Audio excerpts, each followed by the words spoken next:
Aerospace billionaire saw interdimensional forces and says UFOs and consciousness are linked.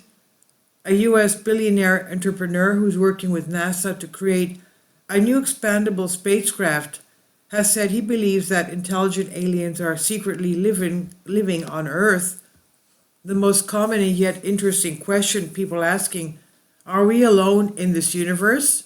And the answer has taken a great turn from maybe yes to maybe no in the past few years.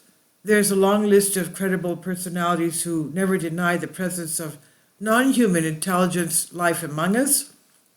Moreover, a few of them are certain that aliens are on Earth. American billionaire Robert Bigelow said something shocking about aliens in November 2017.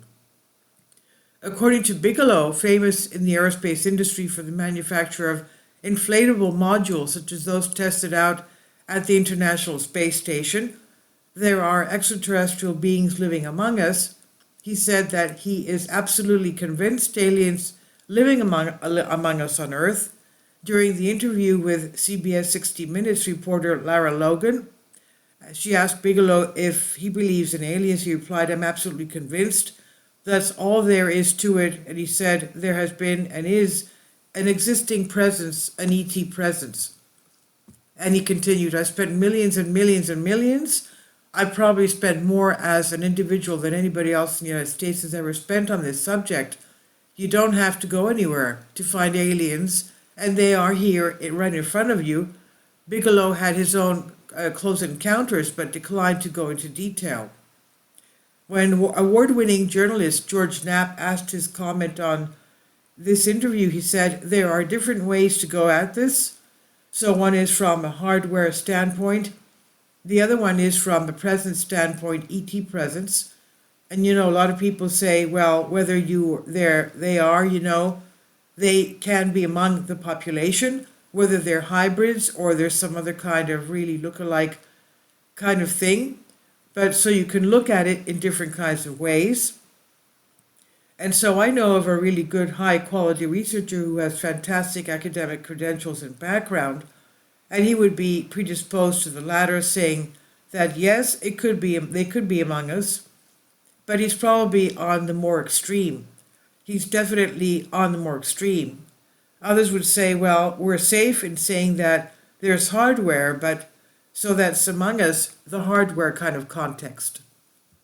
Skinwalker Ranch, a property located in northeastern Utah, has been the subject of alleged paranormal activity, including UFO sightings and other strange occurrences. The ranch gained notoriety in the 1990s when it was purchased by Bigelow, who funded a number of studies of the phenomena reported at the ranch. However, the specifics of what has been reported at the ranch and the credibility of those reports have been the subject of much debate and skepticism.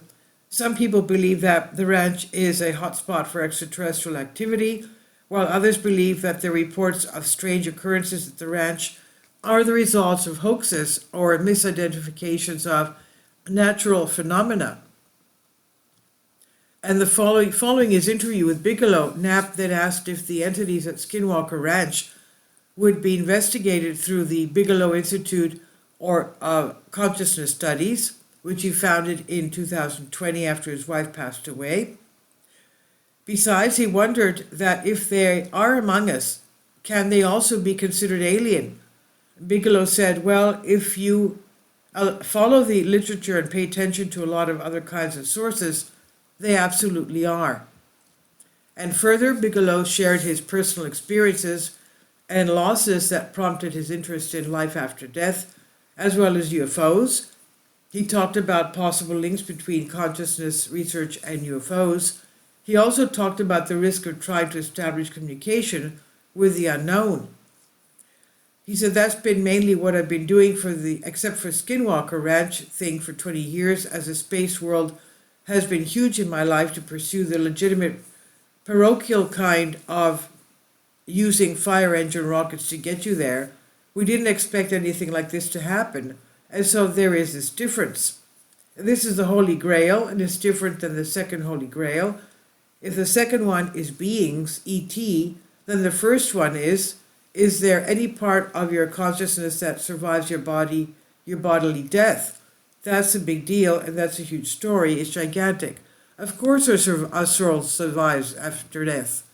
Now, being a little careful about what you wish for.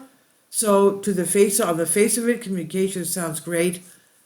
And by the way, it has been tried forever since the Oracle of Delphi. I mean, you can go back thousands of years and that's been attempted. So it's not that you know the last 100 years through electronics and using some kind of electrical apparatus to try and have some kind of communication. And you know communication can be at all different kinds of levels. There might be communication that just causes you an awareness. And then Knapp asked him what triggered his curiosity about UFOs. Possibly it was after Bob Lazar's story came out. Bigelow replied that he was already into UFOs. He was looking at UFO stories worldwide to understand what they actually were. In 1992, he started the Bigelow Foundation with Bob Lazar, who worked on reverse engineering recovered extraterrestrial craft in Area 51. Bigelow also backed Dr. John Mack, professor of psychiatry at Harvard, who wrote 2 popular books about his work with people who told him they had been abducted by aliens, and Bud Hopkins, an artist who became an abduction investigator who also wrote popular books. Bigelow's investigative team, headed by Colm Keller, the Institute scientific administrator and biochemist, documented their own paranormal events according to a 2005 book, Hunt for the Skinwalker by Dr. Gallagher and Mr. Knapp.